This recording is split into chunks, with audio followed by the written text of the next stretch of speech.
안녕하세요. 손주부입니다. 오늘은 영어로 현금 흐름표 읽기 Cash Flow Statement에 대해 알아보겠습니다. 영어로 현금 흐름표 읽기. 영어로 현금 흐름표 읽기의 첫 번째는 영업 활동으로 인한 현금 흐름, 두 번째는 재무 활동으로 인한 현금 흐름, 세 번째는 투자 활동으로 인한 현금 흐름, 이렇게 세 개로 나눠집니다. 현금 흐름표를 총 정리 한번 해보면은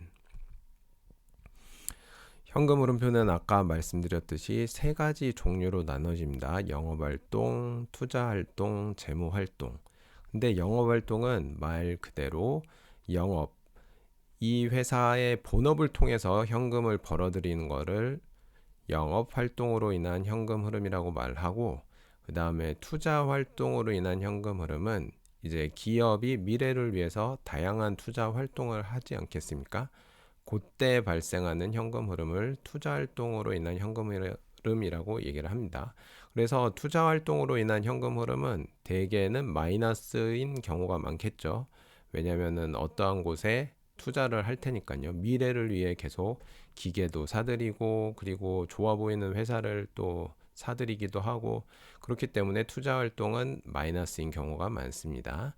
근데 반대로 마이너스가 아니라 플러스인 경우에는 약간 안 좋은 시그널일 수도 있겠죠. 회사가 돈이 없으니까 기존에 보유하고 있던 자산을 팔게 되니까 투자 활동으로 인한 현금 흐름이 플러스가 나올 수가 있죠.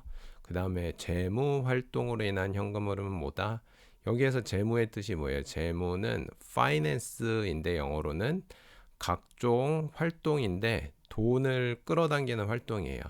이제 외부로부터 돈을 끌어당기는 활동인데, 외부로부터 돈 끌어당기는 활동 대표적인 게 뭐가 있죠?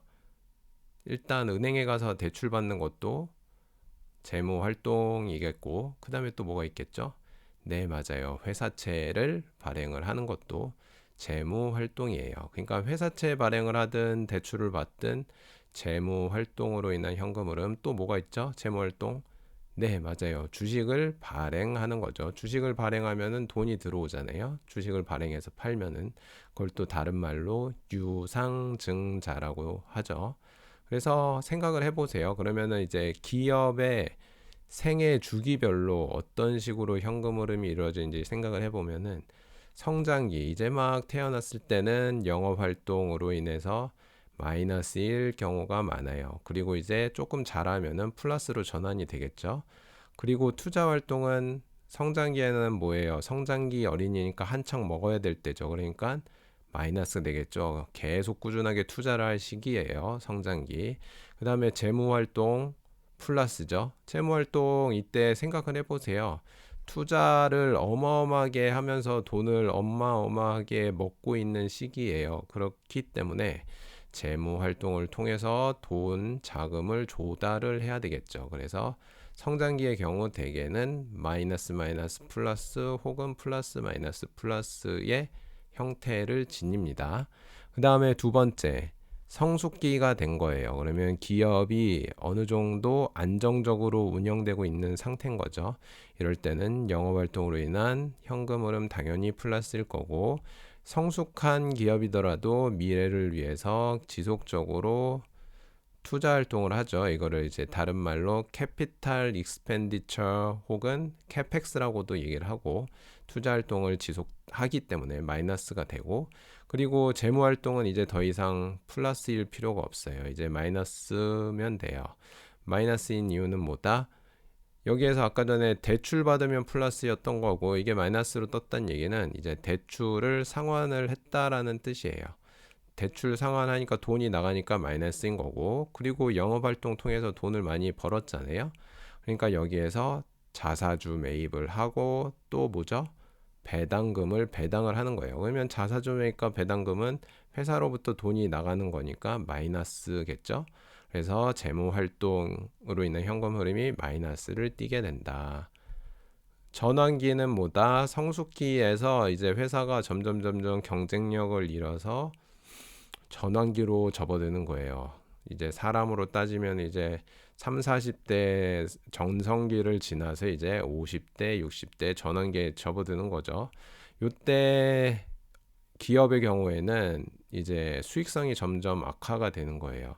왜냐하면 성숙기 시점에서 다른 경쟁 회사들이 많이 쳐들어오기 때문에, 그래서 더 이상 영업 활동으로 인한 현금 흐름이 플러스를 유지하기가 쉽지 않아지고, 그래서 마이너스가 될 때 우리가 전환기라고 얘기를 하고, 그래도 다행인 점은 투자 활동은 그래도 미래를 위해서 여전히 하고 있는 상태예요. 하지만 영업 활동을 통해서 현금 흐름이 마이너스이기 때문에 회사에 돈이 필요하잖아요. 그래서 재무 활동 플러스가 나온다. 재무 활동 플러스는 뭐다? 은행에 대출을 받거나 혹은 회사채 발행을 해서 돈을 땡기거나 아니면 유상증자 주식을 발행을 해서 이제 외부로부터 돈을 수혈하는 것을 말해요. 그럼 전환기 다음에 맨 마지막 거의 이제 죽기 직전인 거죠, 기업이. 그래서 우리는 도산기라고 얘기를 하고, 이때는 여전해요. 영업 활동으로 인한 현금 흐름은 마이너스인 거고 투자 활동으로 인한 현금 흐름이 플러스로 전환이 됐어요. 이 뜻은 이제 안 좋은 뜻인 거예요. 아까 전에는 미래를 위해서 여러 가지 자산에 투자를 하기 때문에 마이너스라고 얘기를 했는데, 이 도산기에서는 이 투자했던 자산을 지금 다시 팔고 있는 상태인 거예요. 예를 들면은 내가 그 치킨집을 차렸는데 치킨집이 운영이 너무 안 되니까 치킨집에 이제 현금 흐름을 일으키기 위해서 치킨집에 있던 기름 튀기는 튀김기를 이제 내다 판 거예요. 내다 팔면은 돈이 플러스로 나오죠. 그래서 현금 확보를 한 상태라고 보면 돼요. 그 다음에 재무 활동, 여전히 영업 활동으로 인한 현금 흐름이 마이너스이기 때문에 회사에 돈이 없잖아요. 그래서 회사 운영을 하기 위해서 플러스 재무 활동은 뭐였다? 대출을 받거나 아니면 회사채 발행해서 돈을 받거나, 그 다음에 또 뭐가 있다 그랬죠? 유상증자를 통해서 돈을 끌어당기고 있는 상태다 라고 보시면 됩니다.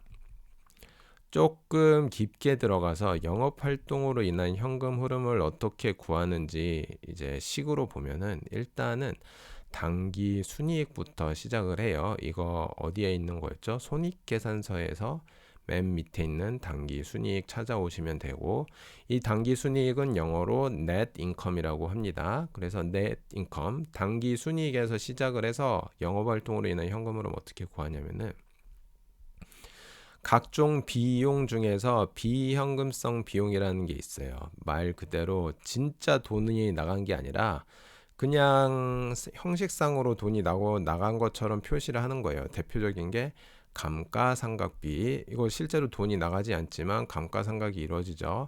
그 다음에 직원들한테 스탁옵션 같은 주식 보상 비용, 이거 실제적으로 돈이 나가지는 않습니다. 바로 이제 황금 수갑이라고 그렇게 얘기를 하죠. 그러니까 말 그대로 황금, 되게 좋은 건데 수갑이에요, 수갑.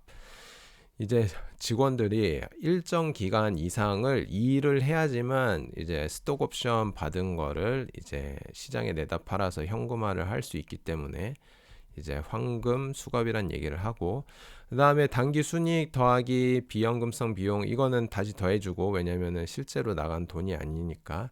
그 다음에 빼기 운전자본의 변화량, 운전자본의 변화량을 빼주는 거예요. 운전자본이 뭐냐면은 쉽게 말해서 사업을 하기 위해서는 이제 운전자본이 필요하다라고 얘기를 하는데, 자동차가 달리기 위해서도 기본적으로 적정량의 기름이 있어야 되잖아요. 그리고 여러분들이 사업을 한다고 예를 들어서 편의점 사업을 한다라고 딱 생각을 해볼게요. 그러면은 적어도 편의점 안에 물건은 채워넣어야 되니까 물건을 채워넣어서 이렇게 사업이 굴러가기 위해서 최소한의 자금, 그거를 어떻게 보면은 운전자본이라고 얘기를 해요. 근데 운전자본의 변화량이라고 얘기를 했으니까, 운전자본, 아까 전에 편의점 얘기를 했듯이 운전자본의 구성 요소는 재고와 매출 채권 그리고 매입 채무라는 게 있는데, 재고가 아까 전에 물건 같은 거를 편의점에서 재고를 많이 쟁이면 쟁일수록 돈이 많이 묶이는 거잖아요. 그래서 운전자본의 변화량이 전분기 혹은 전년도 대비해서 예를 들어서 재고가 많이 증가를 했다 그러면은 돈이 많이 묶이는 거니까 마이너스가 되겠죠. 영업 활동으로 인한 현금 흐르면은 마이너스 요소겠죠.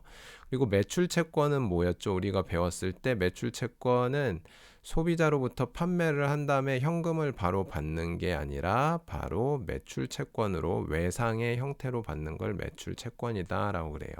그래서 물건을 팔 때 현금 판매가 아니라 외상 판매 혹은 매출 채권으로 판매량이 늘면은 돈이 계속 묶이겠죠. 매출은 증가하는데 돈은 계속 묶여 있는 상태인 거예요. 그래서 여기에 마이너스를 해주면은 그렇게 해서 나온 게 영업 활동으로 인한 현금 흐름이다라고 하고 영어로는 cash flow from operation 이렇게 얘기를 합니다. 그래서 아까 설명드린 운전자본 식이 쉽게 쓰면 유동자산 빼기 유동부채. 유동자산이 뭐였죠? 1년 이내에 현금화할 수 있는 자산. 유동부채는 1년 이내에 현금화할 수 있는 부채를 말합니다. 그 다음에 매출채권 플러스 재고 마이너스 매입채무도 운전자본을 구하는 식이에요. 이거는 생각해보면 너무 당연한 게 운전자본을 이제 기업을 굴리기 위해서 필요한 휘발유라고 생각하라고 말씀드렸잖아요. 그래서 매출채권 이거 처음에 장사를 할 때 현금 말고 외상을 준다 그랬잖아요. 그러니까 외상을 주기 때문에 이 정도의 돈은 갖고 있어야 되고 재고 역시 처음에 편의점 차릴 때 어느 정도 적정 물건을 채워 넣어야 되기 때문에 그 물건을 채우기 위한 돈은 어느 정도 있어야겠죠. 그래서 적어도 매출 채권과 재고에 해당되는 만큼의 돈은 있어야 된다. 그게 운전 자본인데 여기서 빼기로 매입 채무라고 되어 있죠. 매입 채무는 매출 채권의 반대 개념이에요. 우리가 사업을 할 때 타사로부터 외상으로 가져온 거를 매입 채무라고 그래요. 그래서 내가 편의점 사장이라면은 편의점 각종 물건을 현금 지급을 하고 가져온 게 아니라 일정 부분은 뭐다? 네, 외상으로 들고 온 거예요. 그래서 외상으로 들고 왔다는 거는 지금 현금이 바로 나간 건 상태는 아니기 때문에 영업 활동으로 인한 현금 흐름을 구할 때 필요한 운전 자본을 구할 때 이 운전 자본에서는 네, 이제 매입 채무가 크면 클수록 운전 자본이 작아지는 효과가 생기겠죠. 그래서 이걸 좀 이렇게 좀 쉬운 말로 하다 보면은 매출 채권은 뭐였죠? 외상이니까 외상은 받을 거야 되니까 받을 건 최대한 빨리 받고 재고 물건 같은 거 요거는 너무 방만한 것도 안 좋고 너무 작은 것도 안 좋으니까 이제 낮으면 낮을수록 좋은 거긴 한데 이제 현금 흐름 측면에서는 그렇게 되고 그 다음에 매입 채무는 뭐다? 외상을 우리가 이제 외부 업체로부터 우리가 외상을 한 거를 매입 채무라고 그러니까 우리가 돈을 갚아야 되는 거니까 줄 건 천천히 주면 줄수록 뭐다 현금 흐름이 개선이 되는 거죠.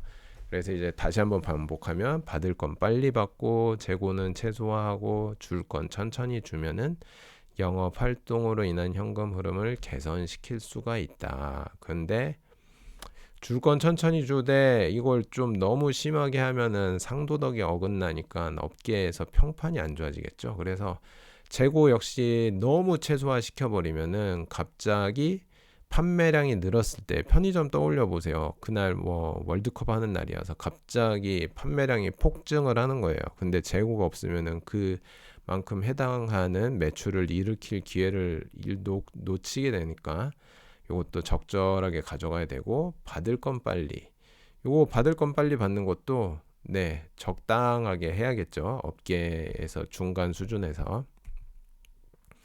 그 다음 투자 활동으로 인한 현금 흐름. 투자 활동은 항상 미래를 위해서 회사에 투자를 하는 거기 때문에 꾸준히 해줘야 되는 것이고 이거를 영어로는 캐피탈 익스펜디처라고 얘기를 하는데 줄여서 CAPEX라고 얘기를 많이 해요. CAPEX.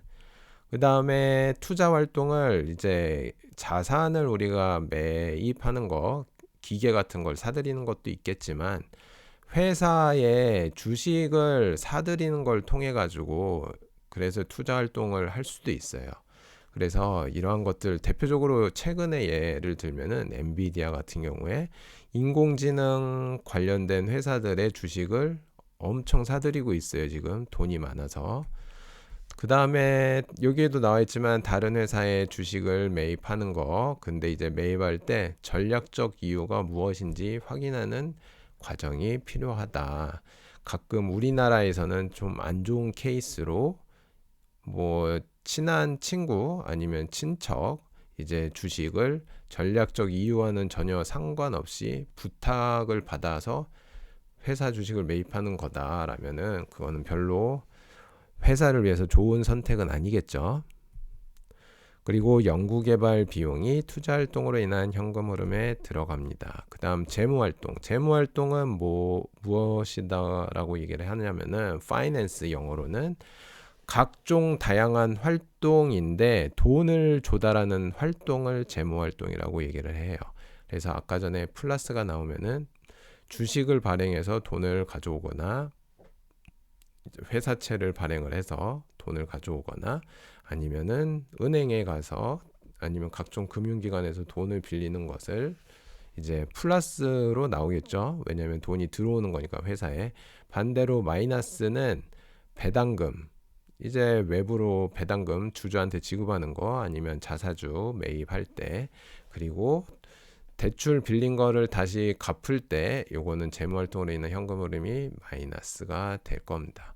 그래서 대개는 플러스가 뜨면은 이 회사가 지금 돈이 없다라는 시그널이라서 안 좋은 시그널이라고 감안할 수 있지만 아까 전에도 말씀드렸지만 성장기 어린이는 돈을 많이 잡아먹기 때문에 자금 조달 이유가 명확할 경우에는 플러스가 나쁜 의미는 아니다. 그래서 대개 보면은 성장기에 있는 기업들은 재무활동으로 인한 현금 흐름도 플러스인 경우가 많다. 왜냐하면 돈이 지금 당장 영업활동으로 인해서 벌어들인 돈이 적기 때문에 회사를 경영하기 위해 재무활동으로 인한 현금 흐름을 계속 늘리고 있는 거죠.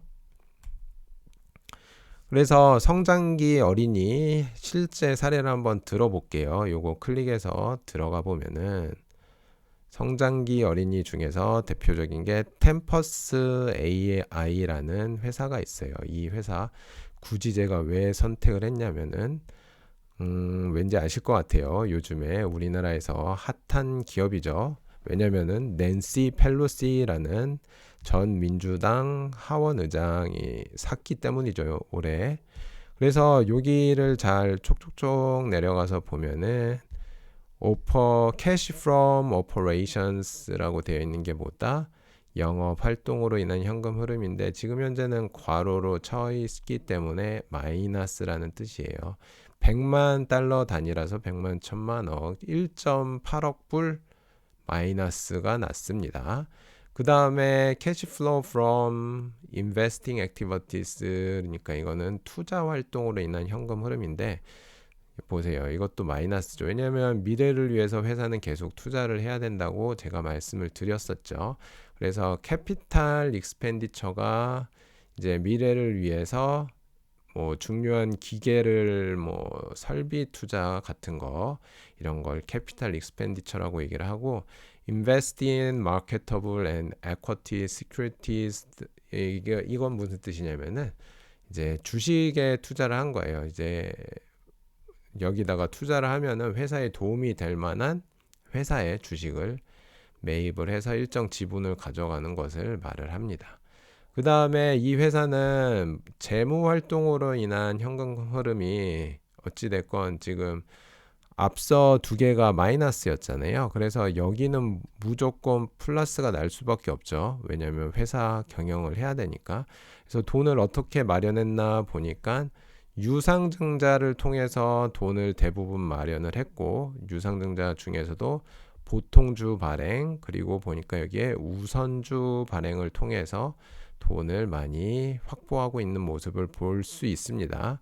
그리고 여기에 repurchase of common stock은 뭐면은 자사주 매입을 해서 이제 소각하는 모습도 보여주고 있고 common dividends paid 이거는 뭐냐면은 적은 양이지만 배당금 지급도 했다라는 걸 확인할 수가 있습니다. 네, 오늘은 여기까지 하도록 하고 다음 시간에 또 찾아뵙겠습니다. 감사합니다.